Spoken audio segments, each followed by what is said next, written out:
She didn't even look up from her menu when she said it. Your aunt left the dry cleaning shop to you. The one on Mercer Street. She turned a page. It hasn't turned a profit in 6 years. The equipment is ancient. There's a lien on the building. Then she finally looked at me. But it's yours if you want it. My brother got the house in Scottsdale. 3 bedrooms, 2 baths, a pool, and a guest casita that he immediately started renting out on Airbnb for $1,200 a weekend. My mother had coordinated the whole thing with my aunt before she passed, made sure the paperwork was filed correctly, made sure the right names were on the right lines. The dry cleaning shop had not been touched since 2019. I was 28 years old, sitting across from my mother at her favorite Italian restaurant in Phoenix, and I had just inherited a building that smelled like perk solvent and broken dreams. She picked up her wine glass. I honestly don't know why Margaret left it to you instead of just letting it go to the bank. But here we are. I didn't say anything. I had learned a long time ago that silence was the only language in that family that didn't get used against you. I drove to Mercer Street the next morning. The shop was wedged between a Vietnamese nail salon and a mattress store that looked like it had also seen better days. The sign above the door, "Crisp and Clean Altercations," had faded to the point where you could barely read it. There was a handwritten note taped inside the glass that said, "Closed for the season," which would have been funny if it hadn't been so sad. Dry cleaners don't have seasons. I had a key from the lawyer. I stood on the sidewalk for a long time before I used it. Inside, it smelled exactly like I remembered from when I was a kid, and my aunt used to bring me here after school.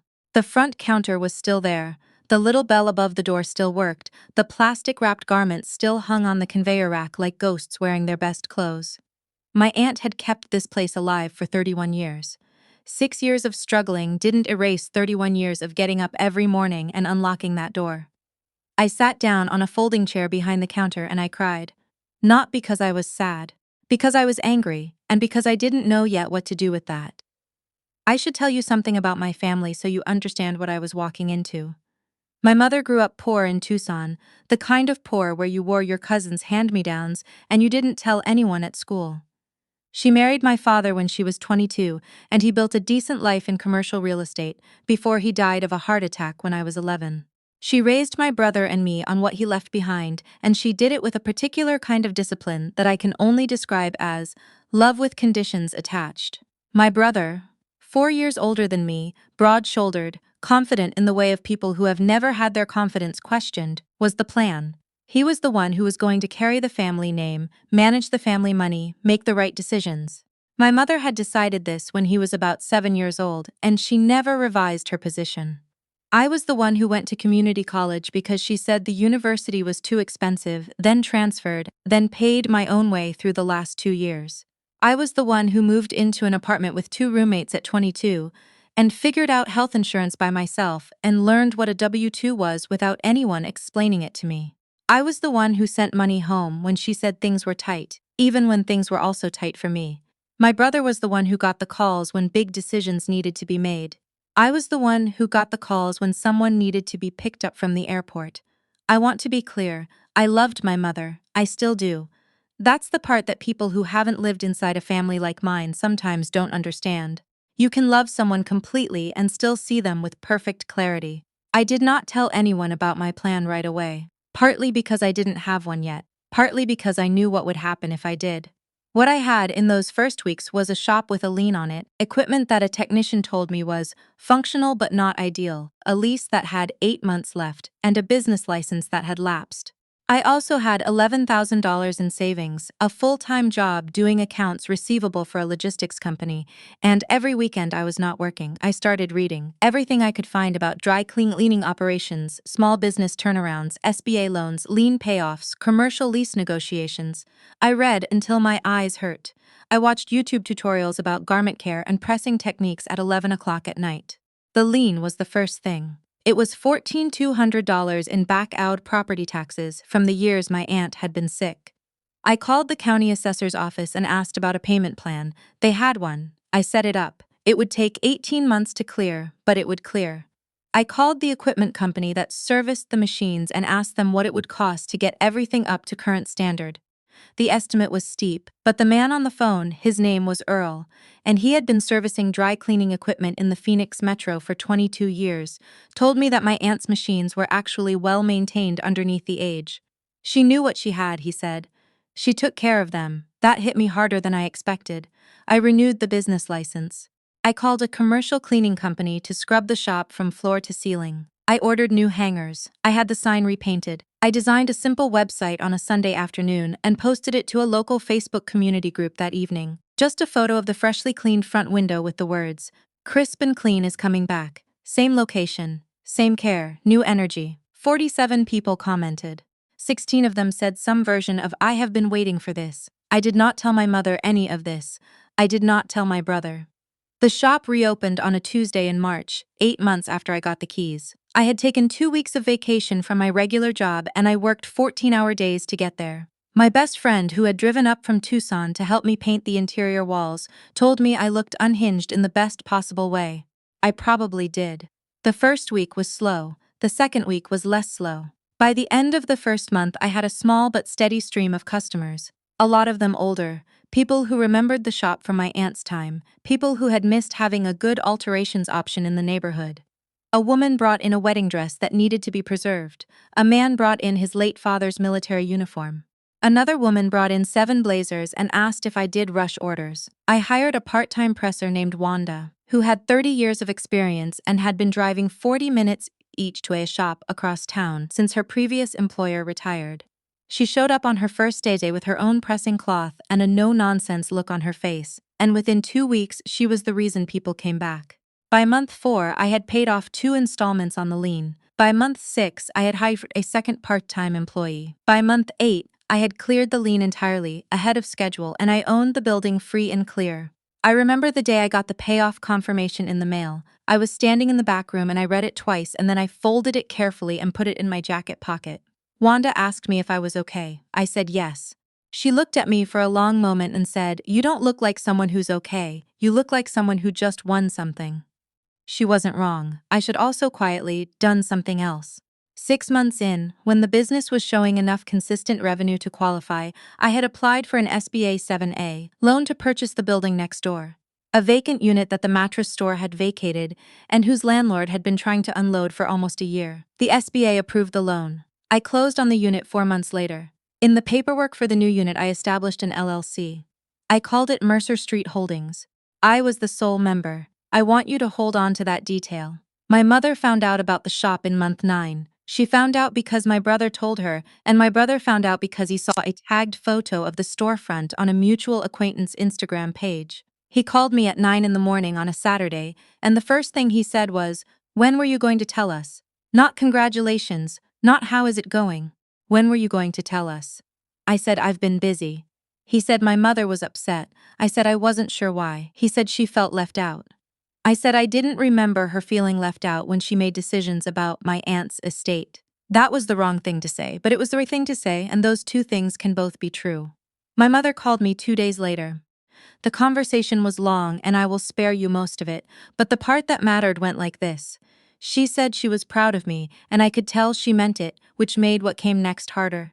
She said she thought it was time to talk about the family's long-term financial future. She said my brother had been struggling a little with the Scottsdale house. The Airbnb bookings had slowed down, and the HOA had sent a warning letter about short-term rentals in the community. And he had some credit card debt that had gotten out of hand during the pandemic years. She said the family needed to pull together. She said Aunt Margaret had always intended for the shop to be a family asset, not just mine. She said she thought it made sense for my brother to come on as a co-owner, to help manage the business side of things. She said it like it was the most natural thing in the world, like she was suggesting we all get together for brunch. I said I needed to think about it. She said, "How long do you need?" I said, "A few weeks." She said, "Your brother is in a really difficult place right now." I said I understood. I did not say, "I built this from nothing, alone, with my own money and my own weekends, while working 45 hours a week at my actual job, and my brother has never once asked how I was doing." I did not say any of that. I said I understood, and I got off the phone, and I sat in my car, in the parking lot of my own building for about 20 minutes. Then I called my accountant. Here is what my accountant said, and I want you to hear this carefully because it matters.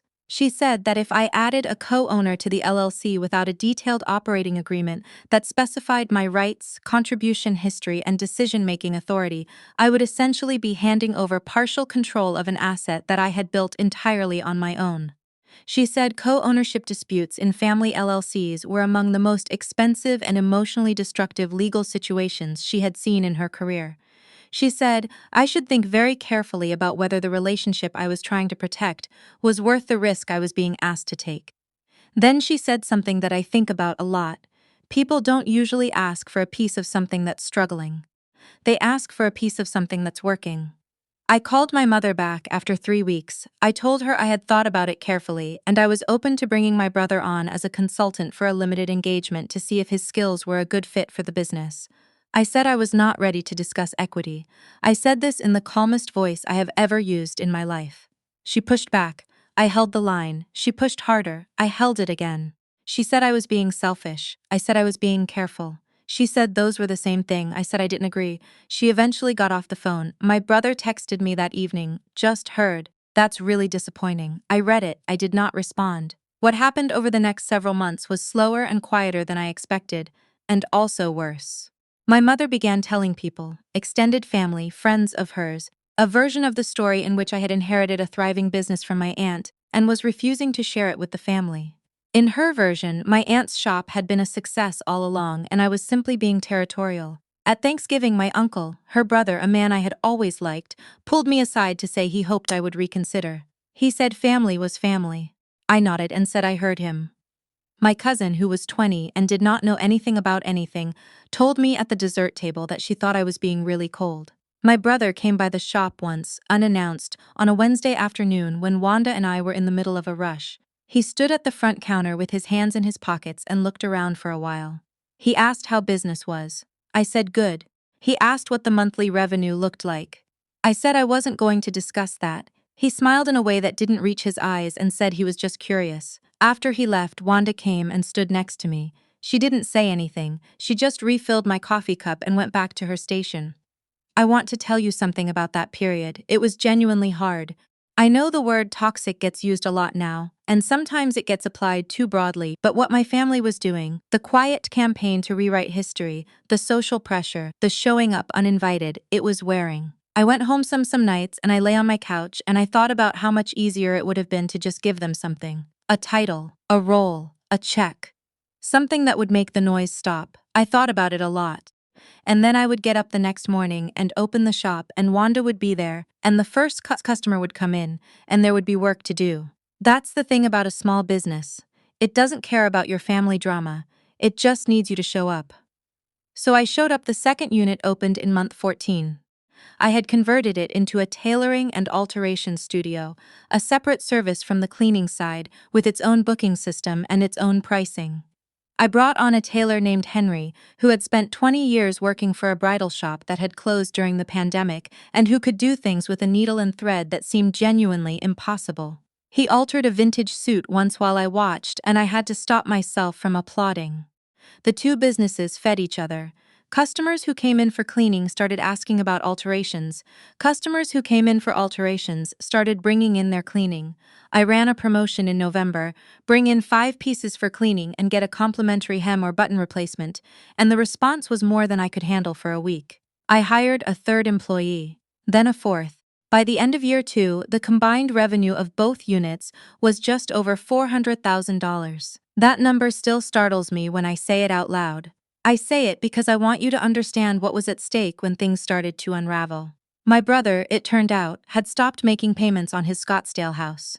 He had taken out a second mortgage 18 months earlier that I didn't know about, and he had used the money for something that he described to my mother as an investment opportunity, and that was, by all available evidence, a cryptocurrency trading account that had not gone well. He owed more on the house than it was worth. My mother called me in April. Her voice was different, quieter. She said she needed help. She said my brother was in real trouble. She said the family needed to pull together again, but this time she meant it differently. This time she was asking me for money. Not a loan with terms, not a business arrangement. Just money. Family money. Our money, she called it. She said if I gave her $120,000, she could pay off his second mortgage and give him a chance to stabilize. She said he would pay me back. She said she would make sure of it. I was quiet for a long time. She said, "Are you there?" I said yes. She said, "You've done so well, you can afford this." I thought about the $11,000 I had started with. I thought about the weekends. I thought about sitting on that folding chair and crying. I thought about Earl telling me my aunt knew what she had and took care of it. I said, "Mom, I'm not going to do that." The silence on her end was the loudest thing I had heard in years. She said, "I see." I said, "I love you, I'm not going to do that." She hung up. My brother called me the next morning. He had not called me voluntarily in almost a year. He said Mom told him I refused to help. I said that was accurate. He said he was in a serious situation. I said I was sorry to hear that. He said he needed me to understand what it felt like to watch everything fall apart. I said I thought I had some experience with that. He said that was different. I asked how. He didn't have an answer. He said if I wasn't going to help him financially, maybe I could at least let him come on at the shop. Some kind of role, even just sales or front of house. Something to show the bank he had income. I said I would think about it. He said, "You always say that." I said, "Because I always do." Here is what I thought about. In those next few days, my accountant had told me something during our first real conversation about the shop. Not the co-ownership conversation, but earlier when I was just setting things up. She said the most important thing about a small business is that it runs on trust. The customers have to trust you, the employees have to trust you, and the people you bring in have to have earned that trust. She said you could recover from a lot of things in a small business, but you couldn't recover easily from bringing in someone who undermined the culture of the place. I thought about Wanda. I thought about Henry. I thought about the woman who brought in her wedding dress and cried a little when she picked it up and said it looked better than it had on her wedding day. I thought about what I had built and who had built it with me, and then I thought, there might be a way to give my brother exactly what he is asking for. I called him back on a Thursday. I said I had thought about it, and I was willing to bring him in as a front-of-house coordinator. I said it would be a contracted position, not an employee role, and the contract would be for 90 days with an option to extend. I said the pay would be market rate for the work. I said he would be working under Wanda's general oversight during client interactions. He said that was fine. He seemed relieved. He said he knew this was a big step for me and he appreciated it. I said I was glad. What I did not tell him was what I had already done the week before. I had met with my attorney.